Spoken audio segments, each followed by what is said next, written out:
ઉમેદવાર તરીકે ચંદુભાઈ છગનભાઈ શિવોરા છે અને જ્યારે આવતીકાલે લોકસભાની ચૂંટણી છે ત્યારે લોકસભાના ઉમેદવાર ચંદુભાઈ શિવોરા સુરેન્દ્રનગર જિલ્લાની લોકસભાની બેઠક ઉપરથી લોકસભાના ઉમેદવાર તરીકે ચૂંટણી લડી રહ્યા છે ત્યારે લોકસભાની ચૂંટણી જીતાડવા માટે સુરેન્દ્રનગર જિલ્લાના સંગઠન મંત્રી ગીતાબેન માલિકાએ ચોટીલા તાલુકાનો મહિલા તરીકે પ્રવાસ કર્યો હતો। અનેક બેઠકો ચોટીલા તાલુકામાં યોજી હતી અને સુરેન્દ્રનગર જિલ્લામાં અનેક સભાઓ પણ સંબોધી હતી અને જ્યારે સુરેન્દ્રનગર જિલ્લાના લોકસભાના સાંસદને જીતાડવા માટે ચોટીલા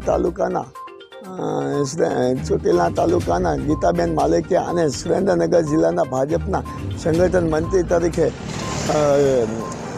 તમામ ગામોનો પ્રવાસ કરી અને લોકસભાના ઉમેદવાર તરીકે મતદાન કરવા માટે ગીતાબેન માલિકિયાએ તમામ જ્ઞાતિ વર્ગના લોકોને આહ્વાન કર્યું હતું અને સુરેન્દ્રનગર જિલ્લાના લોકસભાના બેઠકના ઉમેદવાર ચંદુભાઈ શિવોરાને જંગી મતેથી જીતાડવા માટે ગીતાબેને સતત ચોટીલા તાલુકાના તમામ ગામોનો પ્રવાસ કર્યો છે। માયાજાર ન્યૂઝ ચેનલ જય સુરેન્દ્રનગર।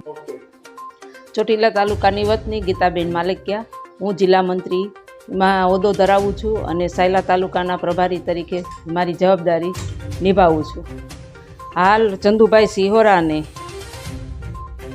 લોકસભાના ઉમેદવાર તરીકે પસંદગી ઉતારી છે ત્યારે ચંદુભાઈ શિવોરા અને સાથે અમારા લોકપ્રિય ધારાસભ્ય શ્રી શામજીભાઈ ચૌહાણ, હું પોતે ગીતાબેન માલિકિયા અને મંડળ પ્રમુખ અને આખી ટીમ અનેક ગામોમાં પ્રવાસ કર્યો છે અને દરેક સભા અમારા ધારાસભ્ય શ્રી શામજીભાઈ ચૌહાણે સંબોધી છે અને લોકોનો સારો એવો પ્રતિસાદ મળ્યો છે અને લોકોએ ખૂબ આવકાર્યા છે દરેક ગામમાં અને ખૂબ અનેક મિટિંગો અમે કરી છે। ખૂબ સારું રહીશું અને આપણે 400 પાર જીતીશું। ચોટીલા તાલુકાના જે ચોટીલા તાલુકો છે એમાં કુલ કેટલા ગામો આવેલા છે? ચોટીલા તાલુકાના 72 ગામો આવેલા છે અને દરેક 72 ગામનો અમે પ્રવાસ કર્યો છે અને ખૂબ લોકોનું જનસમર્થન અમને મળ્યું છે। ધારાસભ્ય શામજીભાઈ ચૌહાણે જ્યારે ધારાસભ્યની તરીકે એમના જે મત વિસ્તારની અંદર જે ગામો આવતા ત્યાં બધા જ કેટલા ગામોની મુલાકાત લોકો વચ્ચે ચર્ચા કરી છે?